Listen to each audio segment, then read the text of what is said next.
Hello, I'm Dr. Ed Hope and this is my channel Sick Notes, where I usually talk about complex medical terms in plain English. You might recognise the set. This is my old wooden bureau and proper Lovejoy doctor and part of Nina, my skeleton. Got a bit of a funny angle of her. But I was looking on Reddit and I saw something quite interesting actually that I thought I could share with you guys. It's basically entitled Doctors and Medical Professionals of Reddit. Which one medical fact do you wish everybody knew? Which is pretty interesting. I'm telling you now, there'll be some people on here that aren't medical professionals, even though it says in the question, medical professionals of Reddit. This is probably the first bit of advice, is don't listen to anything on the internet. Obviously my videos are all accurate. The difficulty is giving medical advice. No doctor should do that. Every doctor should see a patient before giving medical advice. I mean, you can give patient information on certain diseases, but in terms of diagnosis and treatment, doctor really needs to see the patient. But anyway, the top one here, it has 2,408 upvotes. Nurse here, if you're an alcoholic that's admitted to the hospital, don't lie about how much you drink. There are drugs we can give you to take the edge off of withdrawals. It's safer for you and safe for us. We're not judging you. We have safety in mind. Yeah, I can see why that's got a lot of upvotes. I mean, I just think in general, just being honest with people, we have basically seen it all before, haven't we? What else do we have? A guy here, Serac145, he's had 4,500 upvotes. Oh, so more than the other one. I thought it was done in order of upvotes, obviously not. He says, keep an eye on your weight. Rapid, unintentional weight loss is often a sign something serious is up. Yeah, certainly. Yeah, when we have babies, we're very mindful that they're not putting on weight, and especially if they're losing weight, we know something serious is up. Whereas in adults, we sort of forget that idea, and I think often because people may be overweight, they start losing weight and they feel like that's a good thing. Basically, if you're losing weight, something pretty major is going on. Doesn't mean that it can't be treated, something like thyroid stuff or diabetes, but you know, they'd always want to rule out something sinister like a cancer or something, because they're the ones that can have a big burden on your body. Your body may be compensating well, so you may not have any symptoms apart from weight loss. So definitely upvoting that one. The next person here underneath has said, or gain, presumably or weight gain, was in the ER last night. I overheard guy in front of me that he gained around 30 pounds in 2 weeks and could no longer walk. Based off this swollen abdomen and wet lungs, I thought he was in congestive heart failure. He was roomed near me and it turns out that's exactly what he has. Hang on a minute, I told you this would happen. He's not a medical professional. Medical students and doctors will know that the 3 types of failure, so heart failure, renal failure and liver failure, can all lead to fluid overload essentially in different ways. This is an interesting one from Noob with Boobs. The most important thing about feedback or advice is who you're getting it off. So someone Noob with Boobs, either you're watching this and you'll think his advice is going to be genius, or you think it's going to be jackass, and there's a fine line. It's significantly more effective to prevent cancer than it is to treat it, but the world isn't interested because most people just want a pill to fix things, to fix their problems. Don't smoke, wear sunscreen, don't drink excessive. Hang on a minute. This is Baz Luhrmann coming in here. Get a bit of exercise and eat some goddamn vegetables. Do those and bam! Huge drop in cancer risk, but nobody wants to hear it. I mean, he's right. The noob with the boobs. What else do we have here? Oh, this is an interesting one from Store Facts. I've just had a quick glance. Only 920 points though, so it's not as interesting as noob with boobs by a factor of 3. Right, if you don't treat your hearing loss early, eventually you'll wish you did. The brain loses connection to sounds and impairs your ability to understand speech more and more the longer you go with untreated hearing loss. Now, I saw an article in the news actually, I think it was Radio 4, so not an article. I was listening and it was basically talking about this, talking about how once you lose your hearing loss, you're more likely to have memory problems. And they were saying it's because your brain is so active hearing things all the time and filtering it out. It's basically like an exercise for your brain. If you can't hear things and you're not processing it and you're not essentially flexing your brain's muscle. This is a good one here. Doctor here. So finally, we have someone who is actually a doctor. Most important rule, know your own history and drugs. Our EMRs are too inefficient to depend on, especially if you've been to many different institutions. He's exactly right. So working in A&E, it's so good when someone brings in a sheet of their medications. No one ever really brings in their past medical history, strangely enough. I mean, they know it when you chat to them, but what if you're confused, unconscious, or can't remember certain bits? It's weird how people have their logbooks of their car with like all their recent sort of services, who owns it, everything ticked off, yet you go into hospital and you don't have anything of your previous operations, so it's definitely worth looking at. Stay at home with norovirus. Call and ask for advice. Don't come in and infect a bunch of possibly already ill people. Yeah, I mean, if you ring my hospital up before you come in, it does say if you've got DMV, you tend to stay out. But obviously there's lots of nasty things that can cause DMV. This comes back to not taking medical advice off people off the internet.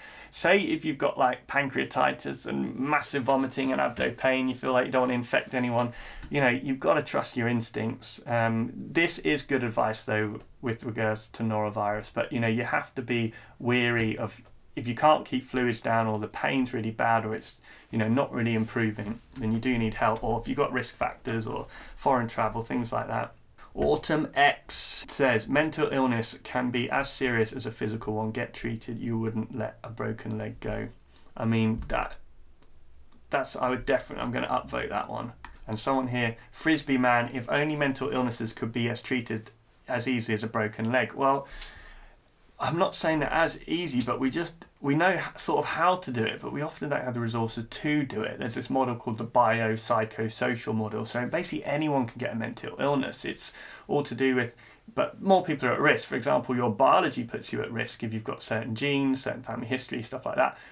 Your psychological needs, so if you've been exposed to something particularly nasty, like a bad upbringing, or you know, you've seen something at war, or you're just being bullied, or things like that. And then finally, your social circumstance, if you've got addiction, or if you don't have much money, or you know, you're living in poverty and things like this. So if we're all pushed in the right way, we will eventually get, you know, we could all potentially get a mental illness, but some of us are more lucky than others. When I see people with sort of overdose and things like that in A&E, I always sort of remind them, have you been like this before? And they frequently say, yes, I've been as low.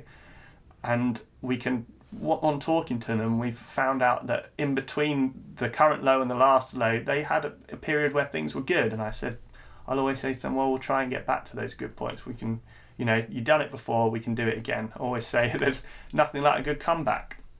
Dentist here, just because a toothache goes away doesn't mean it's all better. Many times it's the calm before the abscess. Is that a phrase? It goes from dying to dead to abscessed in as fast as a day or sooner. Oh my God, don't say that, mate. I need to get my teeth looked at. Orchid bonsai. Oh, that'd be a nice thing, wouldn't it? An orchid bonsai. Number 1, reverse cowgirl. Maybe a fun position for you, but please be careful, girls. I thought it was worse for boys. Chancellor J says, is this the best piece of advice ever? Can I just reiterate the title of this? Doctors and medical professionals have read it. What one medical fact do you wish everyone knew? And Chancellor J's one fact is, with regards to the reverse cowgirl, it puts your dangle at an angle that can leave you mangled. Oh, this is a good one. Tiny and hyper. Vaccines are safe and save lives. Perfect. That is a good piece of advice. Kimiko Kitten says, my grandmother always said water will cure 90% of your issues.